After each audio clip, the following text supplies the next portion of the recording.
Hello everybody, welcome back to my channel, The Eclectic Reader. So today I would like to talk about a fantasy book that I just finished, The Unlikely Escape of Uriah Heep by H.G. Parry. Now this is H.G. Parry's debut, and I must say that this is a fantastic debut. I gave it 3.5 stars, which whenever I give any kind of rating above 3 stars, that means that I recommend the book to most people. This was also one of the first fantasy novels that I finished in the last few years. The Unlikely Escape of Uriah Heep is narrated by Rob, who is an attorney living in Wellington, New Zealand. His brother, Charley, has a gift. It's a gift that he has tried to keep secret from the rest of the world. Charley has the uncanny ability to bring fictional characters to life, to bring them out of the fictional worlds in which they were written into the real world. And what we come to learn is that the way that the characters manifest themselves is influenced by how Charley reads them. Charley is what is called a summoner, someone who can summon characters out of books. Now, Rob is our narrator, and he has a very complicated relationship with his younger brother. He is several years older than his brother, and throughout their childhood, he was the one who protected his brother, or at least was supposed to protect his brother from bullies, because Charley was a child prodigy, and when he was 13 years old, he was evidently working on his thesis, his doctoral thesis, at the University of Oxford. So he moved to England to do his doctorate, and then he returned to Wellington, where he became an English professor, specializing on Victorian literature, particularly Dickens. So he's a Dickensian. Rob, however, is not very much interested in literature, except what happens when Charley reads it, and Charley seems to not want to stop bringing characters out of books. At the beginning of the novel, Rob discovers that Uriah Heep, who is a character in David Copperfield, is attacking him. Basically, he pretends to be Charley. Uriah Heep disguises himself as Charley, but he has actually bound Charley and thrown him into a closet somewhere. And so Rob has to deal with this situation, one of the many that he deals with, because Charley constantly rings him up whenever there's an issue. Rob has kept this secret of his brother's gift away from everyone, including his own fiancée. Only himself and his parents know about this gift. But it turns out that there might be another summoner out there somewhere. And this summoner is not so benign. This summoner wants to create a new world in which fictional characters can live without having to deal with human beings. It appears that there's also a secret street that the summoner has created. It's a safe haven for the fictional characters who have been summoned over the past so many centuries. And the street constantly is changing.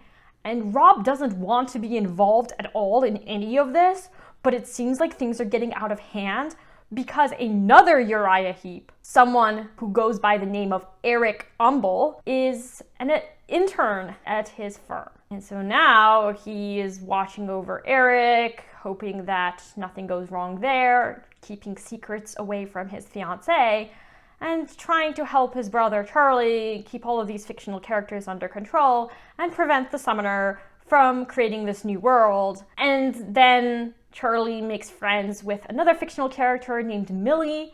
She's like a child detective in the book where she came from. She has been living in the real world as an accountant, but she also lives on the street. She wants to find out who the summoner is to stop this individual, whomever they might be, from destroying the world. I really enjoyed this book, first, as someone who is doing her own doctorate in literature. I work in French literature, but a lot of the themes that are explored in this book are themes that I explore in my own research, and I have explored over the last so many years I've been studying literature. It's a book that really asks the question, what happens when a reader reads a book? How does that influence characterization? How one understands a character, and what might that mean for our understanding of the work. There's a character that lives on the street called the implied reader, There are several Darcys that live on the street. There's a Sherlock Holmes, Dorian Gray. There are a few spoilers of classics in this novel, so if that bothers you, I would say maybe avoid this book. But I don't have any problems with it. I don't care if a book is spoiled, so that wasn't an issue for me. In addition to the literary themes that are explored, I also found the sibling relationship very interesting and nuanced. Rob is a very complicated protagonist. You can tell that he cares for his brother, but also he doesn't always like his brother. He doesn't like that his brother is a child prodigy and he's very jealous of him. He also feels this burden of having to always watch over his brother and save him from disaster. And this friction is at times unpleasant and, it doesn't always make Rob look good. He's not always the most likable narrator. And I really liked that about this book. I don't like perfect narrators. I love it when narrators learn something about themselves over the course of the book. And I felt that he really developed as a character in himself. And in that sense, then, this book is very meta because it draws attention to its own literariness. So we pay attention to the choices that H.G. Parry makes as an author in how she chooses to write her characters, but also makes us ask, how do we understand her characters? How do we relate to their characterization? Do we think of Rob as a selfish person? Do we think of him as successful? Do we think of him as a terrible brother? How do we understand him? And that is definitely dependent on how we read the book. So this was a very nuanced, very layered fantasy, but it was also a lot of fun. It wasn't extremely heady. I had a great time turning the pages, reading what happens to Rob and Charley and all of the various fictional characters. But also there are some family secrets and other secrets. I really hope to read more by this author. I know that she has written some alternative histories, basically historical fiction fantasy novels, where I think she tells the story of the French Revolution, except with some fantastical creatures, vampires or dragons or something like that. That sounds so much fun. I did read something similar a couple years ago. I read an alternative history of the 17th century where Cardinal Richelieu was a dragon master. Anyway, so I love the premise of historical fantasy.